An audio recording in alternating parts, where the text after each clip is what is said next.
In today's video, we're going to be talking about how to solve a rational equation. So make sure you have the note sheet that I posted in Google Classroom to go along with this video so you have the examples. But we're going to solve rational equations and check for extraneous solutions today. So you might want a calculator to help you with some of your solving. Let's go ahead and get started. So there's two types of problems we're going to have in today's video, and one of those is when you have two fractions.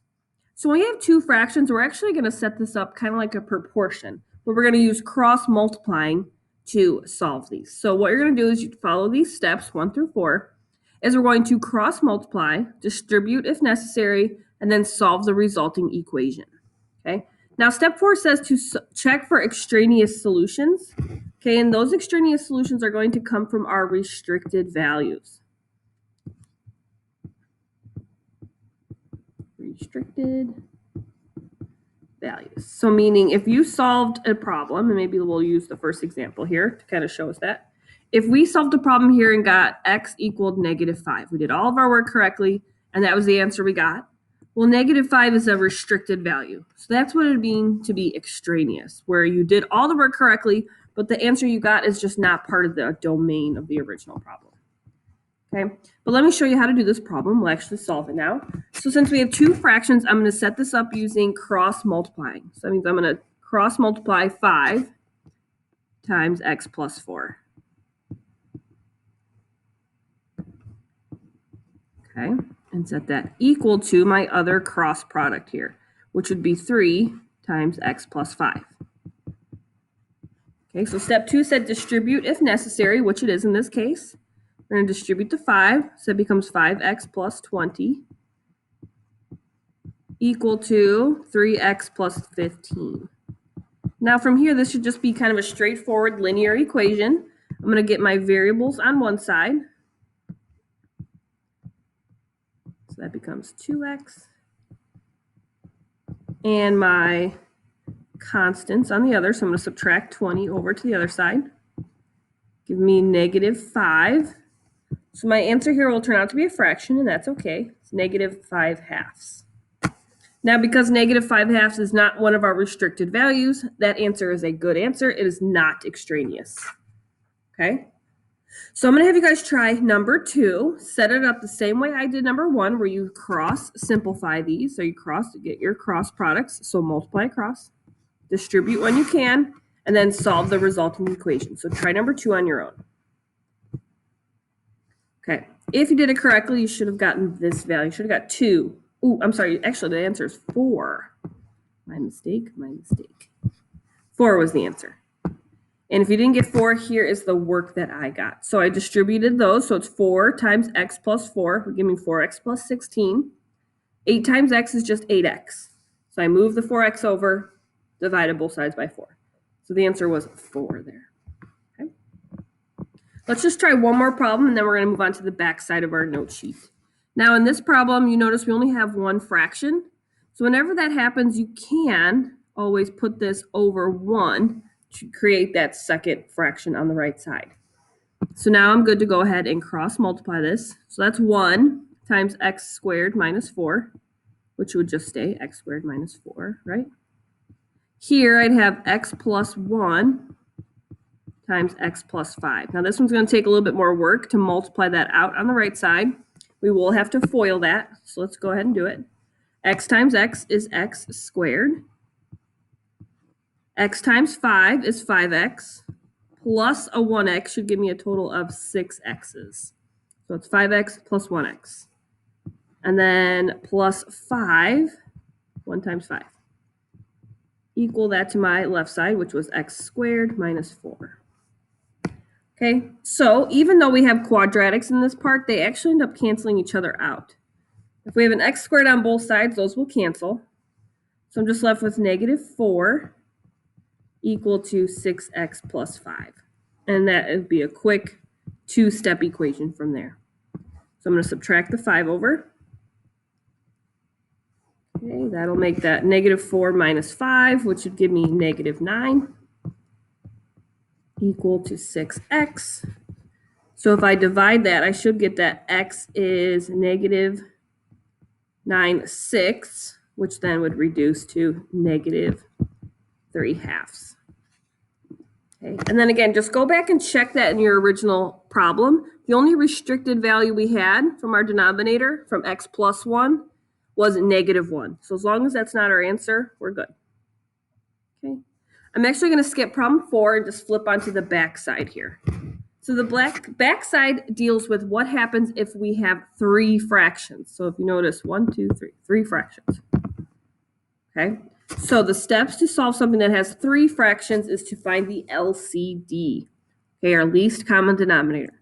So remember, we factor out our denominator, see what's in common and what's not in common. The LCD are those things put together, okay? So step 1 is to find the LCD, and then we multiply it by each fraction. The goal for that is to cancel out the denominators. Okay, and then after that, we just solve the resulting equation, making sure to check for extraneous solutions. Okay, so I'm going to go through numbers 1 and 2. So in number 1, if we have to find the LCD first, we would start by looking at our denominators and seeing if we could factor anything. But hopefully we notice that x minus 1s, those are all not factorable, and they all have that in common.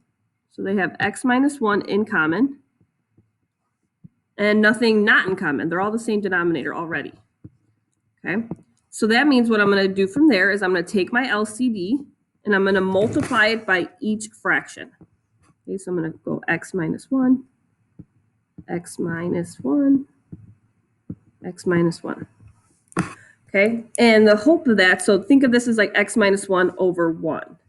If you have that common factor on the diagonal, they cancel out. So that's the goal of the LCD in these problems, to cancel out the denominators. So if I do that, I'm just left with 2 on top, plus these x minus 1s would cancel with each other. So that's going to leave me with x plus 4 equal to, these x minus 1s cancel, just 2x on that side. Okay, so if I clean this up, we have x plus 6 on this side equal to 2x. So subtracting this x over to the right side, I should get that 6 is equal to 1x. And we are done. And again, our only restricted value was 1. So that was not a restricted value, so it's not extraneous. That's a good solution. Okay, let's look at number 2. Again, we start by finding our LCD. Okay, so we look at our denominators. Now, lucky for us, it's already factored, so that's good. Okay, so what do they have in common already? Well, these have an x in common, those denominators. And these denominators have an x minus or x plus 2 in common. And they have nothing not in common. There's nothing in one denominator that's not in the other one. So we know we're good there. So that is our LCD. So again, you take that LCD and you multiply it by each fraction. So I'm just going to rewrite this so it's by every fraction.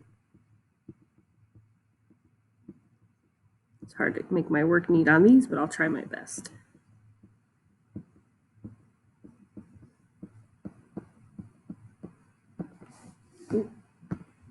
Okay. So now what we do is we cancel what's the same in the top and what's the same on the bottom. So in this particular problem, we have an x on the bottom that cancels with that x on top. So I'm left with x plus 2 times 1. Well, x plus 2 times 1 is just x plus 2. Okay, bring down my minus sign. Here, these x plus 2 should cancel. So I'm just left with 2x times x. So that should give me minus 2x squared. 2x times x. Okay, equal to, let's look on this side. We have the x's that cancel and the x plus 2's that cancel. So both of those cancel out, leaving me with just with x minus 6. Okay, so let's clean this up a little bit. We have, so we have x plus 2, oh, nothing really to clean up. So why don't we just do this? I'm going to move this 2 over. So that becomes x minus 2x squared is equal to x minus 8. Okay, we should notice that if we have an x on both sides, those should cancel out. So the only thing I'm left with now is negative 2x squared equal to a negative 8. So let's divide that -2 out. So I get x squared is equal to 4. And then to get x by itself, we would just have to square root both sides. This one is a little square root problem. X equals, don't forget, it's plus or minus 2. Anytime we take the square root, it's a plus or minus in there, okay? All right, so let's look at our restrictions before I simplify my answer. So we know for right now, x could not be 0, x is not allowed to be 0, or -2. Those are your restricted values. So if I look at the answer I got, +2 is okay, but -2 is an excluded value. So that is what we would call an extraneous solution. So only one answer really makes sense here. Okay? So I'm going to have you guys try number 3, and then that'll kind of be the end of our video. Okay, so I already have it set up where I picked out the LCD for you. So we have x times x minus 4, because that's what's in your denominators. So you're going to set it up so that you have each thing, okay, multiplied by each fraction.